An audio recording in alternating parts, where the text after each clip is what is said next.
All right. Good morning, everyone. Good morning. Good morning. I'm so impressed. It's 7:45. Nearly everyone's seated. You already have your breakfast. Good job, y'all. Way to kick off 2020. All right. Well, we're so excited to have you here. My name is Christy Gillenwater. On behalf of the Chattanooga Chamber staff and board, we welcome you to today's Economic Outlook Breakfast. We're really excited about having Dr. Altig here today with us to share his thoughts on 2020 and his economic forecast. I think we all feel, especially given the last couple days, it'll be interesting to hear from him and see what he has to say. So before we start in, we of course will keynote with Dr. Altig. We'll hear from our two mayors, but obviously want to start in with our invocation. So Ms. Ann Weeks, thanks for joining us today. Thank you, Christy. Please join me in prayer. Gracious God, we give you thanks today for the many blessings you have bestowed upon us, for the beauty and wonder of your whole creation, for our homes, families, and friends, for the brave and courageous who keep us safe, for minds to think, hearts to love, and hands to serve. We give you thanks. And as we begin this new year, please look with compassion on your whole human family. Take away the arrogance and hatred that can infect our hearts. Break down the walls that can separate us. And unite us in bonds of love so that we may accomplish your purposes on earth and serve you in harmony. We ask your blessings upon the food you've given us today. Bless the hands that have prepared and served it. May we use it for the nourishment of our bodies and us to your service. In the meantime, continue your blessings upon us, that we may pay it forward and be a blessing to others. It is in your holy name we ask these things. Amen. Thank you. All right, thank you, Ann. So I'd like to take a moment, as always, wouldn't be a good chamber event without sponsors. So I'd like to thank our sponsors who, again, have made this Economic Outlook Breakfast possible. As always, we deeply appreciate your partnership in our work. Our presenting sponsor this morning is Bank of America, so thank you very much to our friends at Bank of America for supporting us. Our platinum sponsors today are EPB, Sandler Training, Volkswagen, Chattanooga. Our gold sponsors are Blue Cross and Blue Shield of Tennessee, Chambliss, Bonner, and Stoffel, Chattanooga Airport, Food City, LBMC, Malden & Jenkins, Novatech, Pinnacle Financial Partners, Unum, and the Sasha Group. Again, thank you for your support.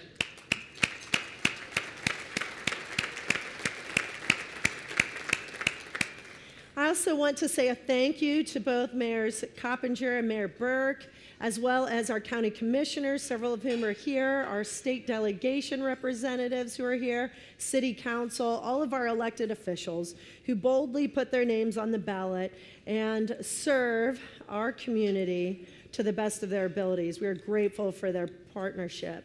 I also want to thank all of you for obviously always remembering to be a part of our community, giving back, being a part of the chamber, for your volunteer efforts. For many of you serve on our plethora of committees. You're engaged in our community, and for that we are grateful. Obviously, our board of directors who help guide and strategically provide us a vision each and every month and every week. We're grateful to you as well. And as always, the chamber team who make events like this possible and who wake up every day thinking about how we can build a most prosperous Hamilton County and region, as well as how we can do a better job connecting you to others each and every day. So I mentioned that we'll hear from our mayors here in a few minutes, but I wanted to share a few things with you. In 2019, we continued the community visioning work that we work so diligently on as a community in Velocity 2040. And as you'll recall, we had nearly 5,000 people from every zip code in Hamilton County respond to that survey. And I again want to thank all of our partnering organizations who were a part of that work. There was so much time and energy building on the vision for Velocity 2040. And we knew from there that the Chamber's role became really clear. And that was we needed to develop a 5-year economic development and talent development plan that belongs to all of us in the community. And we're calling that Chattanooga Climbs. And over 12 months, we had local leaders and volunteers, in fact, about 900 of you, who gave more than 800 hours to sessions, to surveys, about talent resourcing, about jobs, we're talking about capital investment, talking thoughtfully around how can we improve our community and continue this economic prosperity that we've experienced for so long.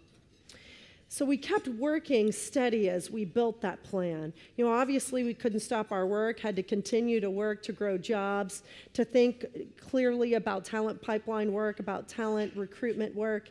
But what I love about this plan is it's centered on data, it's centered on input, it's centered on research, and it's really bold. And so we're looking forward as we move forward with Chattanooga Climbs to continue to advance our community. You know, as a community, in 2019, we announced 2,134 jobs. And what's so exciting about that is most of those were expansion projects. While some were new to our community and we welcome those companies to our community, it's always exciting, just like in your business, when you see your current customers expand and grow. And that's what we saw a lot of. Leading the pack, our friends at Volkswagen. We want to thank you again for your continued investment here in Chattanooga and Hamilton County. And, you know, thinking about that $800 million investment you've committed to, 1,000 jobs, also helping our planet by continuing global investment in the engineering and talent it takes to design our electric vehicles of the future. And we can't wait to see made in Chattanooga electric SUVs in and on our roads here in 2022. So thank you, Volkswagen. We also applaud our friends at Arrive Logistics and thank them for announcing a significant $3.6 million expansion that will add 500 jobs in downtown Chattanooga. And congratulations, by the way, on your $25 million new capital infusion. That's exciting. And we also champion startups. We partner with CoLab and many others in the community. And we celebrate companies like Branch Technology, who graduated from the incubator and are now out leasing their own space here in our community. And we appreciate new companies like Viget that open new offices right here in Chattanooga. You know, New York City, Durham, Chattanooga, right? We love to see when we're brought in with cities of that nature. And our work includes collaborating with several wonderful nonprofits here in the community, from La Paz to the Urban Link to United Way and others. And obviously our city and county governments, we couldn't do what we do without them. And for a moment, I just want to talk a little bit about the ALICE work that United Way is leading. So ALICE stands for Asset Limited, Income Constrained, Employed. And I'm sure many of you have heard Leslie and some of the other team there talk about ALICE. But basically, it's families who work one or more low-wage jobs, keeping their income barely above the poverty level as they struggle to meet basic needs. And what we want to do, and I think about Velocity 2040, is how can we decrease the number of ALICE families in our community? And how can we partner alongside of United Way and others in helping families grow their income? And this will happen through intentional apprenticeship partnerships, and I think about our partnership with Chattanooga State, I think about TCAT, and the work of Southeast Tennessee Works. How can we build on more apprenticeships? How can we help more families think about a new normal for them and their kids? And creating, again, those types of opportunities for ALICE families, for employees to directly align, again, with the work of Velocity 2040 and Chattanooga Climbs. And we think about the jobs that we're recruiting here and how that can also help that those families reach to new heights. And we also know that our entire region is counting on us. While the Greater Chattanooga Economic Partnership focuses on economic development for our 16-county region, and we partner with the local economic development organizations and the businesses in our 16-county, 3-state region, we appreciate partners like Thrive coming alongside of us. While Thrive is looking at how do we tackle big issues like continuing to grow in a sustainable manner and preserving our natural resources, those natural resources that drew so many of us to this region, while at the same time continuing our economic prosperity. And our region's gaining more national attention, as many of you know, and that takes thoughtful work. It takes work every day, convening stories, finding stories, curating stories about your business, about what's happening here in the community. And you may have seen that recent Forbes article naming us, projecting us to be #1 in 2020 for job growth of all cities in the country. I mean, that is huge. That is huge, and it takes each and every one of you in this room growing jobs, whether it's one job, whether it's 500 jobs, they add up, right? And as the Chamber continues to work with our partners, I think about the CVB and the branding work that they're doing and how they're working very cohesively within the community to think about how do we continue to build on Chattanooga's brand from a visitor standpoint, but then how do we come alongside them and make sure that's aligned with the talent and economic development story that we are curating externally. So to keep all this momentum going forward, it takes investment. And at this time, I'd like to thank all of you who have stepped up. And I know I speak on behalf of our board chairman, Mr. J.V. Vaughn, Jim Vaughn with SunTrust, now Truist, who has stood up here on stages for us, who has gone boldly to so many meetings talking about the importance of this investment in Chattanooga climbs. Many of you have already stepped up. For those of you who haven't, we still welcome you to the family. But I'm excited that we're closing in on our bold goal, but we're also confident we'll move to bolder and even climb higher as we continue on with our quiet corporate phase that we're nearing the end of, and we'll open it up to a more public phase. And we want all of you, every single person here, your families and coworkers, to belong and feel a part of Chattanooga Climbs in its effort. And we want you to take ownership. We want you to feel empowered. We want you to take action. Start conversations with family and friends who don't live here. Talk to them about how exciting Chattanooga is. Maybe ones that move away and they've had a change of life experience and they're thinking about relocating, talk to them about Chattanooga. Or if you have businesses you interface with who are elsewhere, talk to them about Chattanooga. Our team always loves to follow up on a good referral. And just yesterday, I'm sure many of you know Ted Alling, local philanthropist and business leader, and he shared that he was out of town, ran into a friend who was expanding his business, and of course, Ted, because he's so committed to Chattanooga, he pitched Hamilton County and emphasized that we really want your jobs here. And sure enough, his friend said, okay, let's follow up. And our team is going to be on that. And again, the kind of referral that we love to see. We have so many tools to help you tell our story. And if we need to do a better job equipping you, please reach out to us. Check out our website. Check out Chattanooga Climbs. There's a lot of information that can equip you with great storytelling about Chattanooga and Hamilton County. But we know so many of you already know the stories so well. And this is something that we want to work on every day as a part of our economic development and talent development efforts, bringing more people into the fold, equipping more people, and empowering them with the ability to tell our story. And as we aspire to see all of our businesses become a part of this work, from expanding their businesses here to the actions I just mentioned, together we know we'll continue to create economic prosperity for our region, but it takes each and every one of us. And so as we look forward to hearing from our county mayor and our city mayor, we're so excited about our partnership with them. And I think with everything going on nationally and internationally, it's always important when you think locally about our ability to work together, our ability to solve problems together, and really maximize our opportunities. And I can tell you, it's a pleasure to work with these two gentlemen who really do work alongside of us to think intentionally about all of our residents and intentionally about our community and the decisions we're making today that will obviously affect us even in 2040. So with that, Mayor Burke and Mayor Coppinger, we welcome you up to the stage. Thank you so much.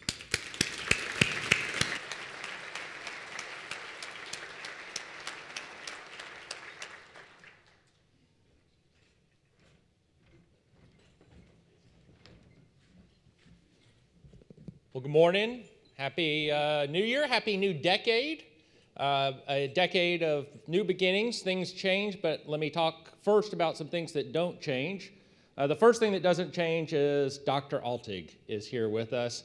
I told him that he's like Hamilton. He's just going to keep running over and over again every year. That is a sign of success when you're compared to Hamilton, Dr. Altig. You're very popular here. We're glad to have you.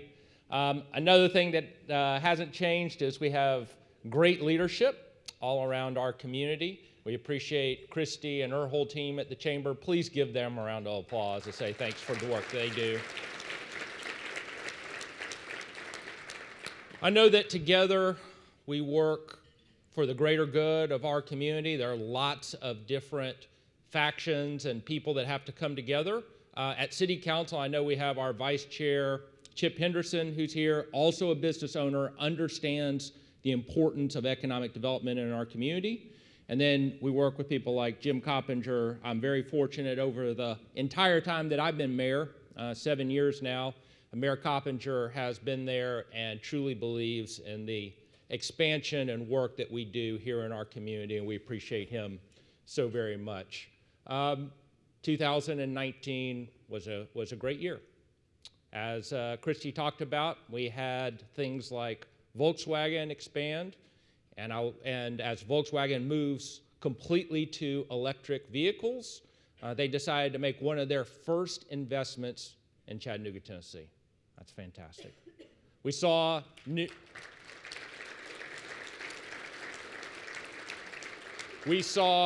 new companies who decided they want to come here, like Nippon Paint, and what has traditionally been our lowest income census tract in Chattanooga, a place where people in that area can walk, bike, drive, get education, and go to work, a $61 million investment with at least 150 jobs in East Chattanooga, another fantastic opportunity in our city.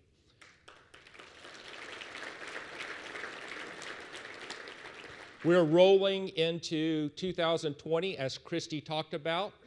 Magazines have been hailing our continued success and what can happen here. Forbes said we're going to be the #1 community for job growth in 2020. Realtor.com says one of the strongest real estate markets in the country this year. Over and over again, you're seeing these positive trends, and that's great. So here's what I want to spend a minute and say. As we see these changes, and we see sometimes even the problems that come with success, and I'll tell you, every day of the week, I prefer the problems that come with success rather than the problems that come with failure. As we see these issues come up, we have to raise our own expectations of ourselves. We have to change the way we think of ourselves as a city. What do I mean by that? Sometimes I mean we have to say no to things that we would otherwise say yes to. We're not a city that has to be desperate for every opportunity anymore. We can take our time, think about what the right thing is, make sure we're growing the community that we want, because there's one thing that I've seen in my 7 years as mayor, it's that another opportunity will come along. We gotta make sure it's the right one for us. The second thing that we have to do is really change from thinking about just how many jobs there are to thinking about the quality of type of jobs there are, and particularly how they relate to economic mobility. Now, what do I mean by economic mobility? I'm not talking about just getting a raise. Getting a raise doesn't change your station. Economic mobility means one day I'm living a certain kind of life, and the next year or 5 years later, I can start to live a different kind, like I can make sure that I'm paying all my bills, that I've bought a house, maybe putting something away for retirement, whereas 5 years ago, I may have been trying to work 2 jobs and barely making it. When you change that, you change your whole life. And so for us, thinking about economic mobility as the cornerstone for what we're doing is critical, especially in a world in which we're hovering around 3% unemployment. But for many people, we also acknowledge that they don't just have one job, they have too many jobs, right? They've got that main job, they've got a second job, and they're trying to kick their own business off the ground. And so economic mobility means that we invest in talent, that we look for jobs that attract talent, and that as a community, we do the things that we have to do so that everybody in our community has the skills, the education, and the resources they need to succeed and live a middle-class life. When we do that, when we raise our expectations, when we say that this is who we are, we will continue to grow and be that cornerstone of what the American dream looks like in 2020 in America. Thank you very much.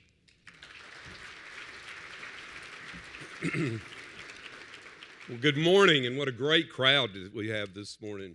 You know, there's a few people I need to thank on the front end, and I want to say a special thank you to Christy Gillenwater for her leadership at the Chamber and what it means to our county and our success. Certainly to Charles Wood and Steve Hyatt, who are intimately involved with us on a daily basis on our recruitment and economic development. And recruitment, ladies and gentlemen, means the expansions of businesses that are here. Sometimes that's just as difficult because they have options as well. And certainly in county government, I want to say a special thank you to the ones that help move this along every way. We're joined here today with Commissioner Tim Boyd, Commissioner Greg Martin, and we have some of our constitutional officers. I see our assessor, Marty Haynes, and our deeds, Register of Deeds, Mark Gravitt, and I know the trustee Bill Hollander's here as well. So again, join me in giving them a good round of applause for their hard work.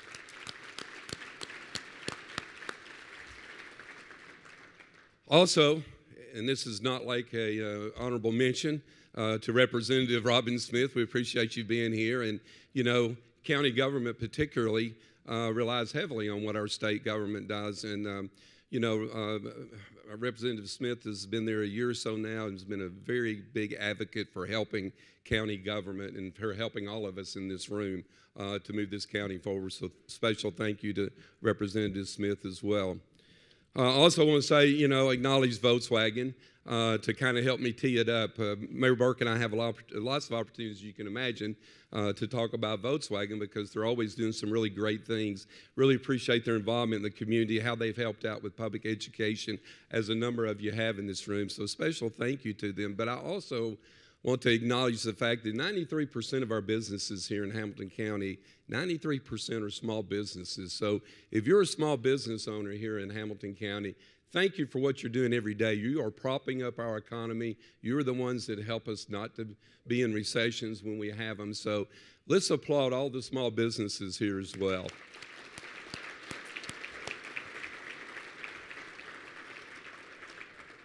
And I do want to acknowledge, because one of the things that Mayor Burke and I have that are really challenging for us every day is workforce development. And you'll hear us talk more and more about that every day.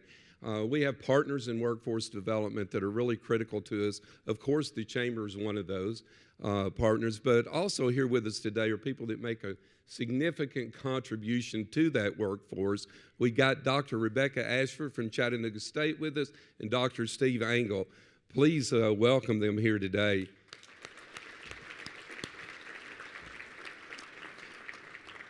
So I don't want to be the keynote speaker, but I do have some comments that I'd like to share with you today, because as we begin this new decade, you know, the real challenges for all of us that are trying to make a difference is to be able to sustain some of the successes that we've had. And for example, what we know, you know, over this past decade, we've been able to have $3.6 billion invested in our community from these new companies and expanding businesses. We do know that over 17,000 new jobs have come to Hamilton County. That's a really significant number. And we know that our unemployment was at an all-time low. It hit the all-time low mark this year at under 3%, at about 2.8%. And we were very comfortable because we know that even with the 2.8%, when we were talking with businesses, people were still trying to hire people. So we feel pretty comfortable that, there was a good job market out there, and that's something we want to continue to sustain.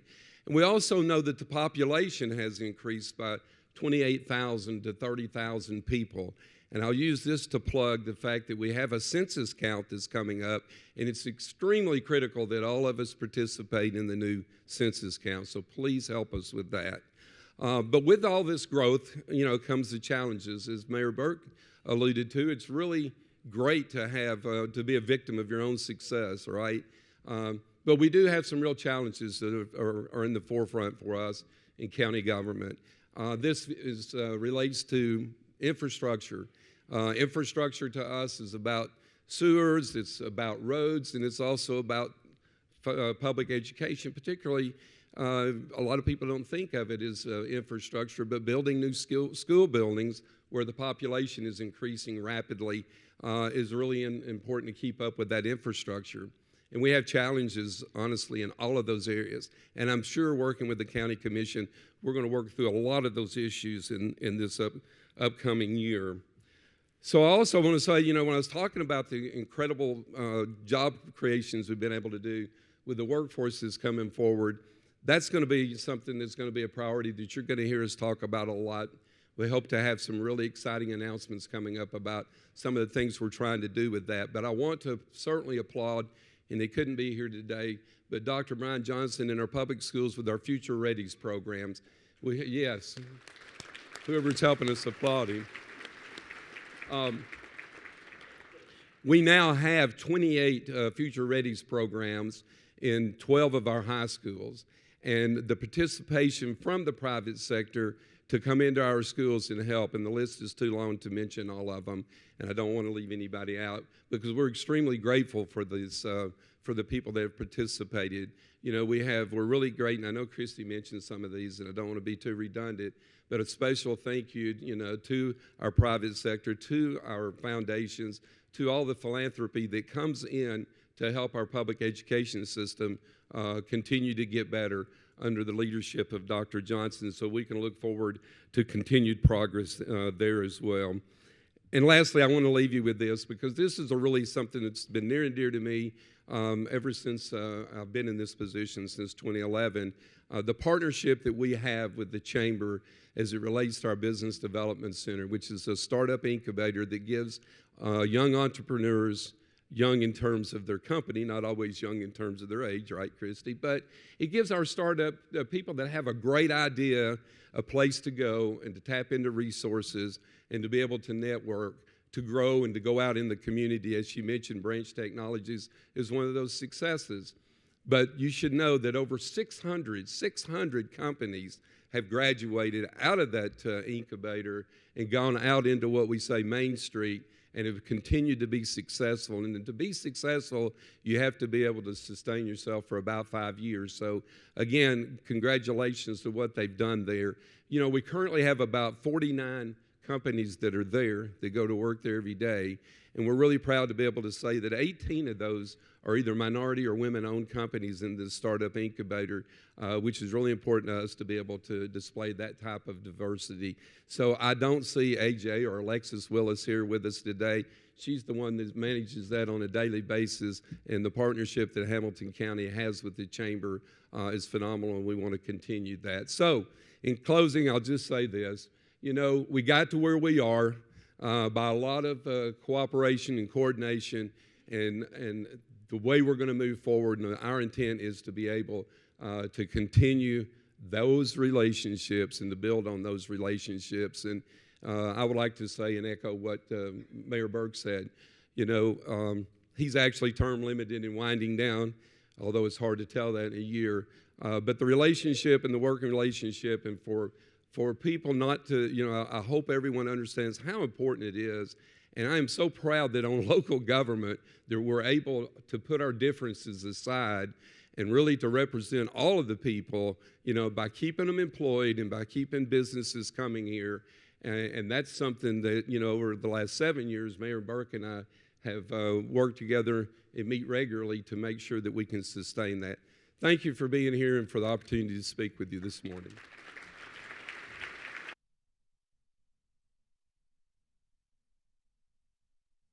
Hey, you guys did a great job as always. Hey, again, great partners. Appreciate our mayors. Let's give them a round again. I know we all know it's a difficult job. They're here at so many events. They speak at many of our events, and we're grateful for their partnership and their leadership. The decisions that they make obviously directly impact us each and every day and our ability to sell the community, and obviously your ability to continue to be successful. So appreciate your partnership.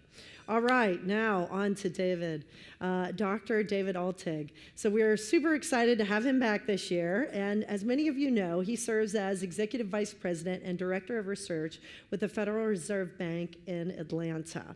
In addition to advising the bank president on monetary policy and related matters, Dr. Altig oversees the bank's regional executives and the bank's research department.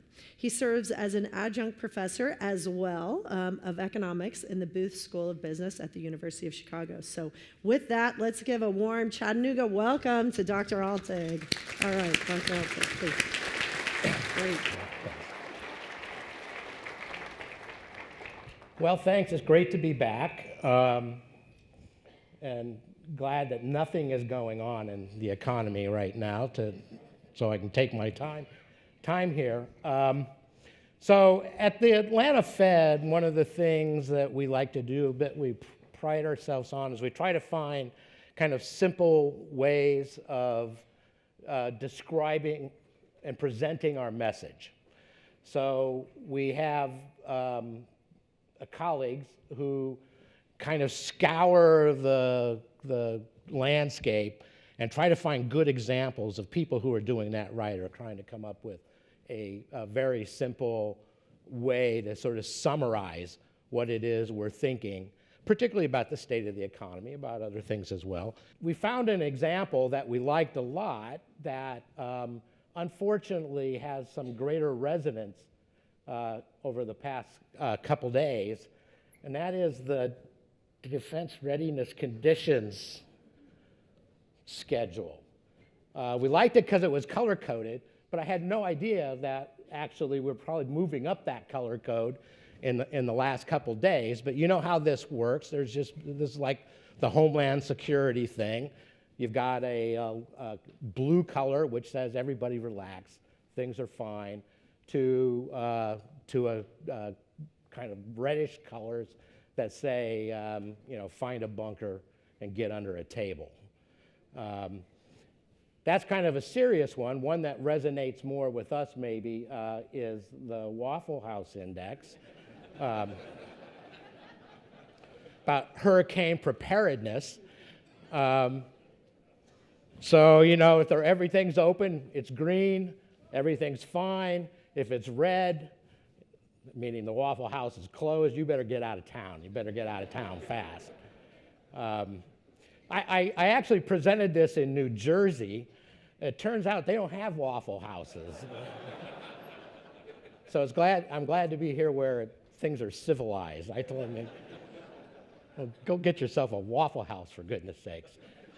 So, kind of motivated by these examples, we came up with our own color-coded index, which we called the bacon levels, probably more motivated by Waffle House than the DEFCON levels. And it basically is, again, these color codes. Green is business conditions are all clear. They couldn't be better. We're expanding like crazy, full speed ahead to 2009, the red level. And we actually spent some time talking to our boards of directors, talking to our business contacts through the RAIN efforts to figure out what color we're actually in, or what color businesses are telling us they are actually in. And the answer is blue to yellow. Sort of basically this sort of cautious optimism, things are pretty good, there are warning flags out there, there's stuff we're worried about, but we're moving forward. And in the end, that's the bottom line of what I'm going to say. If you don't remember anything, remember the bacon level is basically blue or yellow. Because it's been that way, that's the story of 2019, and I think it's likely to be the story of 2020 as well. So here's some comments from a guy you might be familiar with, Chairman Powell, from October. So this is basically his comments in October, looking back over the year so far, and kind of commenting that, well, the story hasn't really changed. Household spending is strong, business and net export activity is weak, and that's the state of the economy. And that's going to be the state of the economy, I think, going forward. So here's basically what the year looks like, last year looks like, 2019. We're going to, and I've compared the last half of 2019.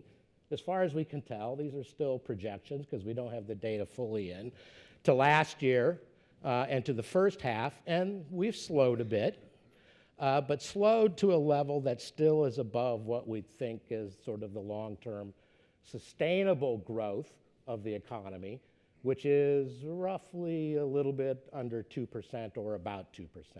So this is pretty good performance. That performance has happened despite a really, really strong headwind from manufacturing. Now, the Chattanooga story in manufacturing is a little bit different for all the reasons that Christy mentioned and Mayor Burke and Mayor Coppinger mentioned. So Chattanooga is a little idiosyncratic, but the manufacturing picture overall in the country is really pretty weak and exerting a pretty significant drag. So the blue lines there are non-manufacturing economic activity. The orange is the manufacturing. 50 is sort of the magic number. If you're below 50, that means the sector is basically contracting. If you're above 50, the sector is basically expanding. And manufacturing in the US is in contraction area. And that's a global story, not just a US story. So here's the same sort of indexes for lots of different countries. That purple one there is Germany, which is suffering big time. But basically across the board, all major economies, the manufacturing sector is in decline or basically completely flat. That's showing up in a substantial way in investment. So Chair Powell said, well, the weak spots here are business investment and net exports. Actually, net exports have turned around. They're going to end up likely as a net positive for the US economy in 2019. Don't have any clue what 2020 will look like given the state of play, but that's not the big story. The big story is investment.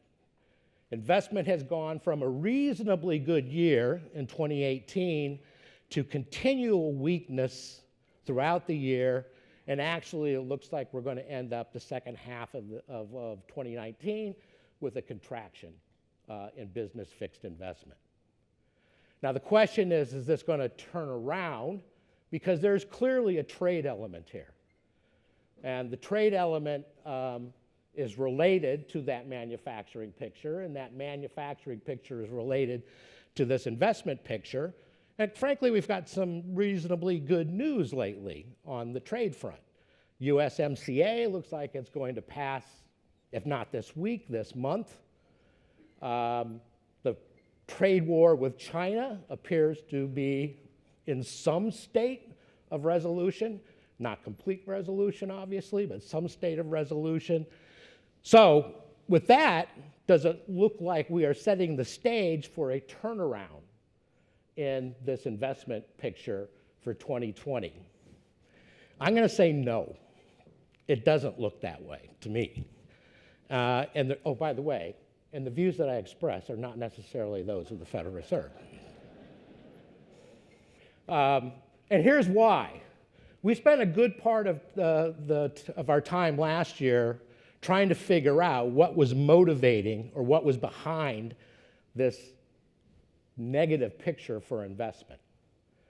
One way we tried to find is we have a survey of businesses at the Atlanta Fed that we do joint with colleagues at the University of Chicago and Stanford University.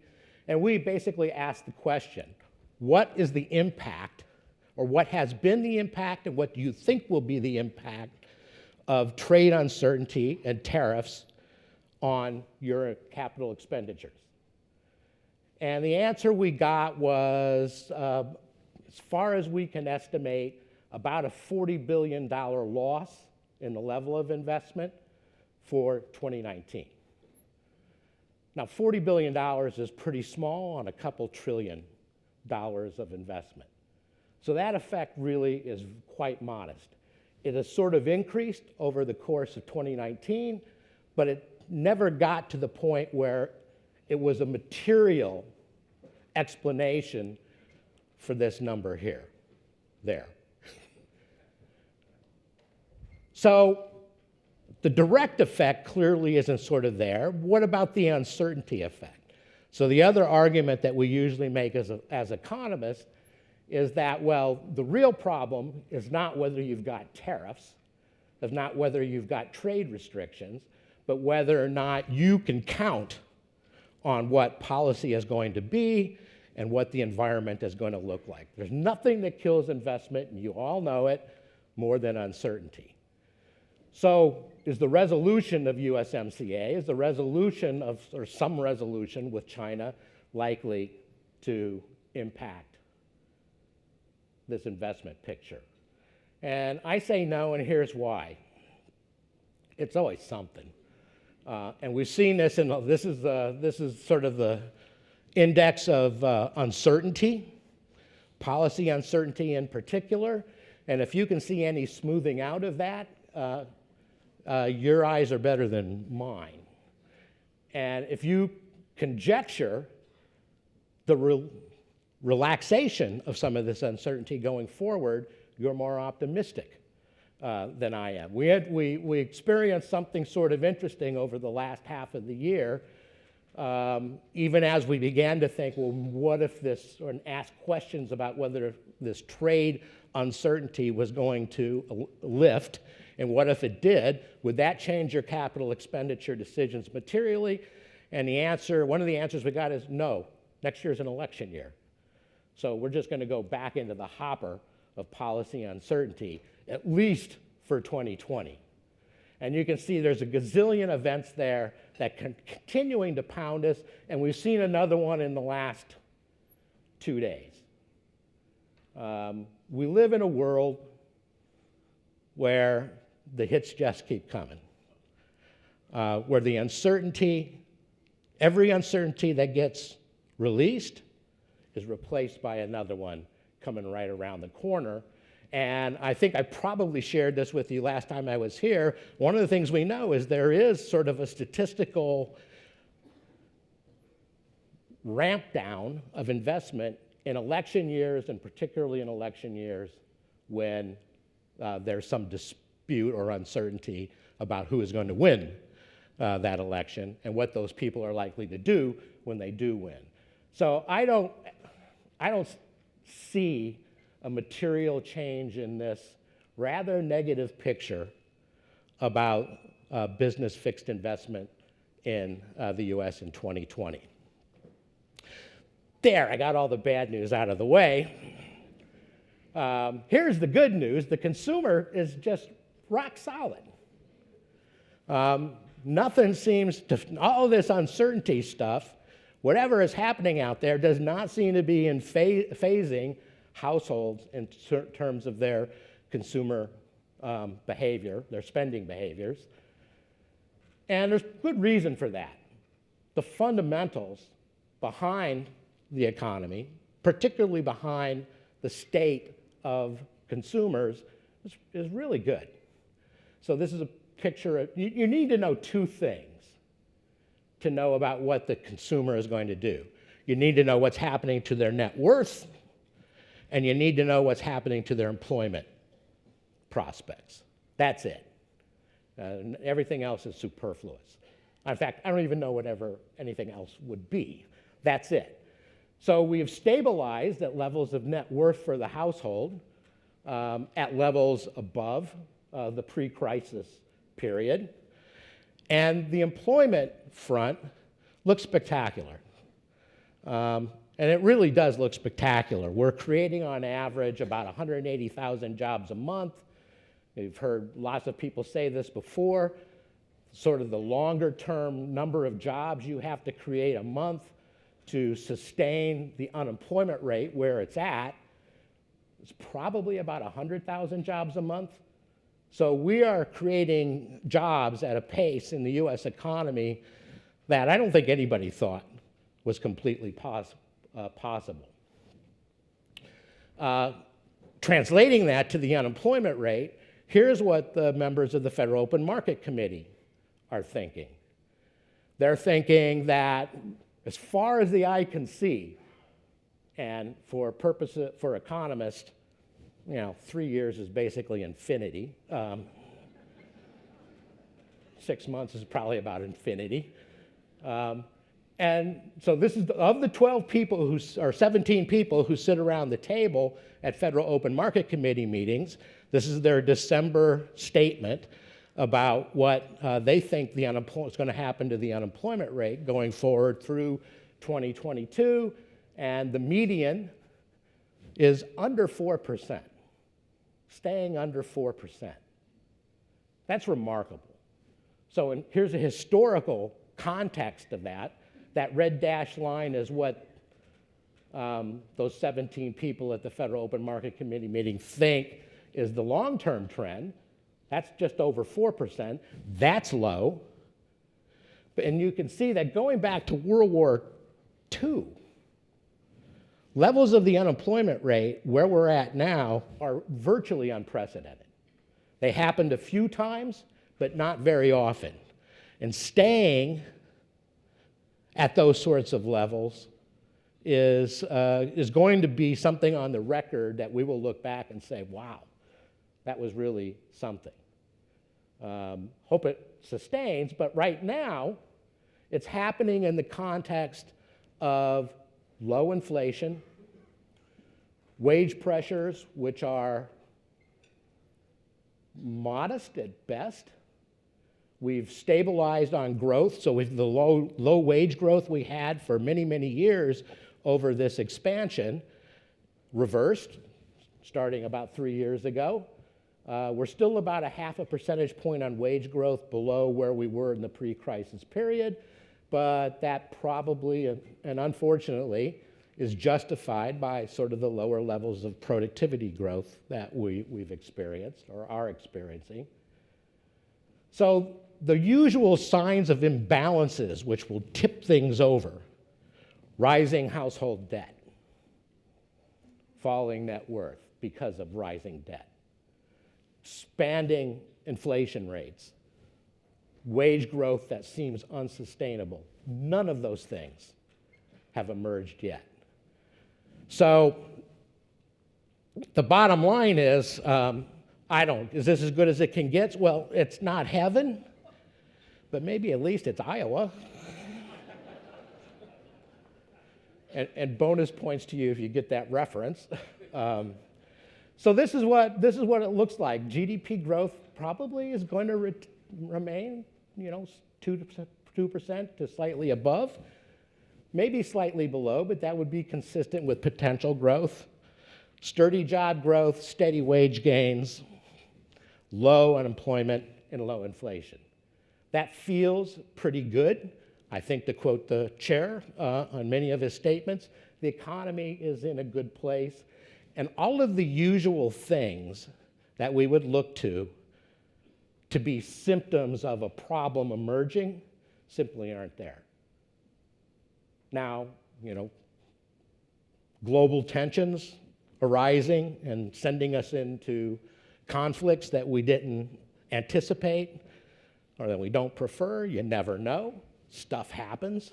But unless that stuff happens and is sustained and is significant, this looks like the same picture to me repeating itself sort of over and over again, for better and for worse. So should we just sort of dust ourselves off and say, well, okay, that's the job. You know, the Fed, good job growth, low inflation, that's what we're charged with caring about? Should we kind of basically take a vacation? I could use a second vacation after the holiday. And the answer is nah.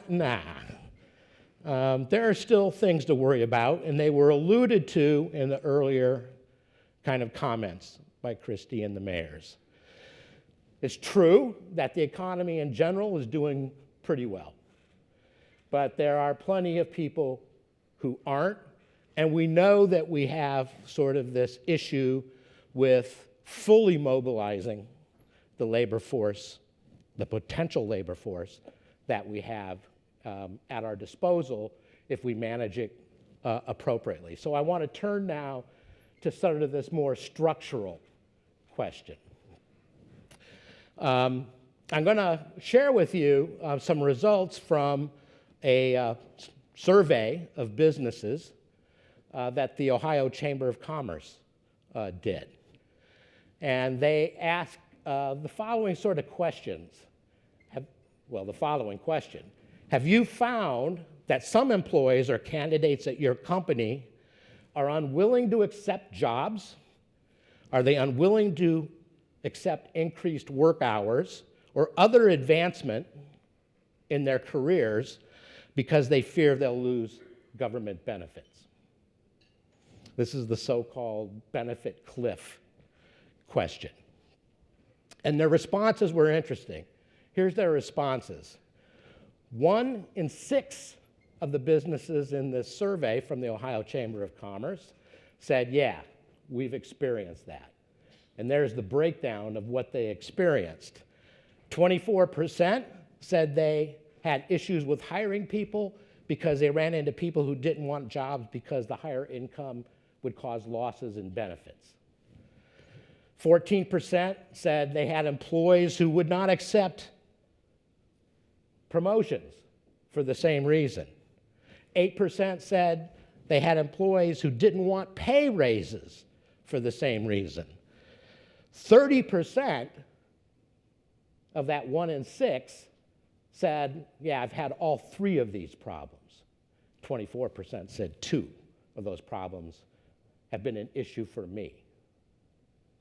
So I want to sort of put that, so first of all, I don't know for sure what looks like here, what it looks like in Tennessee, what it looks like in the 6th District, but I bet it looks pretty much the same.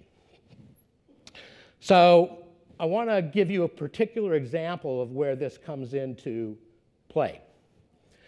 So this is a list of so-called opportunity occupations for Chattanooga. So opportunity occupations are those that jobs that pay greater than the local median wage and do not require a college degree. So this is work done by the Atlanta Fed, the Cleveland Fed, the Philadelphia Fed. This information is on the Cleveland Fed website. And here are the top 10 for 2017 opportunity occupations in Chattanooga. And you can see them there. I've highlighted a couple, licensed practical nurse and registered nurse. Partly we use this example because these 2 things show up almost everywhere, in almost every community. Sometimes LPN doesn't show up, RN always shows up across the country. So I want to do the example I'm going to give you in the context of these two positions. And in the context of thinking about these positions in a workforce development context. That is a career pathway. So think about the issue of taking someone with basically no training, no skills, and moving them onto a career pathway which leads to successive certifications to go from poverty, so this is the Alice problem, to go from poverty to a sustainable living income. So in the healthcare career pathway, you can think of, you start with certified nursing assistant, that's sort of the lowest rung. Then you move up to licensed practical nurse, then up to registered nurse. And I want to think about a particular person. We'll call her Leah. She's a 25-year-old single mother of 2 children. Their ages are 4 and 6. She's working at roughly minimum wage at a movie theater in Chattanooga. And she's receiving public assistance of various sorts. By the way, that's not actually Leah. That's a stock picture that I took from somewhere. So if you happen to see this woman on the street, don't go say, hey, you know the Atlanta Fed is talking about y'all? No, don't do that. But here's the question for our hypothetical single mom. Should she traverse this career pathway? Should she accept your proposition to move her through this workforce development plan from where she's at the movie theater, handing out popcorn, to RN, or even LPN? So I want you to put on your financial planner hats for a bit and think about how we might answer Leah's question. So I tell you how we're trying to answer Leah's question at the Atlanta Fed. We're trying to answer Leah's question at the Atlanta Fed by taking a piece of software, which is a financial planning software designed for rich folks, and saying, well, this should be relevant also for someone of more limited means.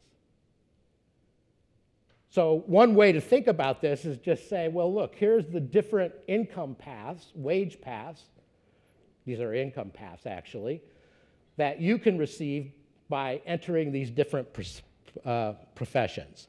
So this basically gives Leah a view of what will happen over her life from age 25 on up to age 50. And this naive way of looking at it is we took local wages for each of these positions, wages that you would receive in Chattanooga. Assume she works full time, that she has to go through some training, that's those early spots. And then we take out the taxes that she's going to have to pay. And it looks like the answer you would give Leah for sure is, yeah, you got to jump on this path. Because look how much better you are on the green line, that's the licensed practical nurse, than you are on the red line, which is your movie theater job. But Leah's going to say you're forgetting something. You're forgetting the things that those employers were referring to in the Ohio Pulse study. What happens to her benefits from the government as she engages in this? So we got the software. We can program that in, and we can show Leah what it looks like then, and that's what it looks like. And it looks like a very different proposition when you take into account these benefit cliff problems. So here's another way of looking at it. I've basically now thought about these 3 different sets of bars. The first one is what happens to Leah's income as she moves from the movie theater to a certified nursing assistant. And then the middle set is what happens when she moves from certified nursing assistant to LPN. And then what happens in the last set of bars, the blue ones, when she moves from LPN to RN. What happens to her cumulative income? And those high bars are saying, here's what this will look like if you do this, if we just think about the rest of your life. And the bar before it is, here's what your next 9 years look like. Can you see those 9-year bars, the ones that say SMT, which stands for medium term? Well, you can't see it for the jump from CNA to LPN because it's basically 0. There is no net gain for 9 years to Leah in Chattanooga if she's receiving those benefits from making this step up the career pathway, and hardly any gain if she moves all the way to the brass ring. Is it brass or is it gold? Whatever ring it is, to RN. This is a hugely consequential problem to the design and implementation of workforce development plans. There is a lot of work going on, I imagine some of it locally, to figure out how to deal with these benefit plans. We're partnering with Health and Human Services throughout the country. We're partnering with employers. We're partnering with community colleges to bring the analytics like this to these problems so that local programs, local providers of services, and workforce development efforts can figure out exactly what proposition they're giving Leah. Because if I'm Leah, I'm going to say, you're telling me I can make these investments and I get nothing for 9 years out of it? My answer is, no thank you. So it's not all that surprising that we got those results that we saw out of the Ohio Chamber survey. Just to close up, I don't think public policy, I don't even think policies at the level of vocational training is going to be enough. Employers have a role. This is a screenshot from a podcast we did with the CEO of the Women's Fund of Greater Cincinnati, who have developed this really fabulous resource. And that resource is, they call it the Employer Toolkit.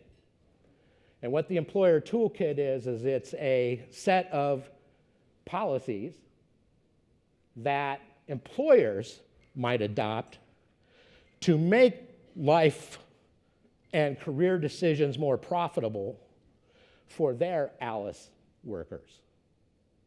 So let me give you an example of what one of these is, which really sort of resonates with me.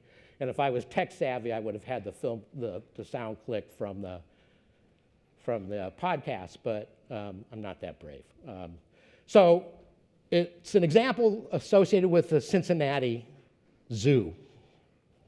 And the Cincinnati Zoo had a bunch of low-income workers who were using public transportation back and forth to work. And so they had a policy of reimbursement for those expenses. And yet, when they looked into it, they found that they had maybe 3 employees out of 100 and some who were eligible and who they knew were using public transportation, who actually used the reimbursement policy, which was extraordinarily puzzling to them. So what did they do? Well, somebody had the bright idea to go actually ask the employees why you're not taking advantage of this benefit. And here was the answer they got. Look, I have $1.75 each morning to get the bus to work. Hopefully I got $1.75 each evening and the following morning to get back home and back to work the next day. At no time during the month do I have in my budget $70 for a bus pass. These are the real circumstances that people face. And what did the employer do? Said, well, look, for the same amount of money, I'll just go out and buy bus passes and hand them out rather than have these reimbursement policies. And one of the main lessons of the Women's Fund study was that any policy you have to reimburse low-income employees for transportation expenses, for childcare expenses, for educational expenses, you better rethink that policy because they cannot access that policy. And for no change in expense, you can make a policy which is completely useless, a benefit which the people you're trying to target can't access, to one that is beneficial and people can use. There's a whole bunch of examples in there. It says it takes a village. As I said, we're working on this on all sort of levels, at the public policy level, from the federal government on down, at the the college and vocational school level. And next week in Nashville, we'll be meeting with an employer with the intent to partner with them to help work through some of these issues on their own internal issues associated with moving people into their internal training programs, which they are having problems with, and they directly identified the problem as the benefit cliff problem. We are looking for partners. If there's anybody in this room who thinks they would like to talk to us, I live right down the road, and we're glad to come and talk to you about it. We've left on your table some of citations to some of the things that I talked about here. You can grab them, but of course you can call us at any time if you want to talk further, because we want to talk to you. Thanks very much. Dr. Altig, thank you so much. As always, very thought-provoking. And you know what he left us with, I hope some of you do take him up on that offer. And I will tell you, you know, as your Chattanooga Chamber team, we are very bullish because we believe in all of you.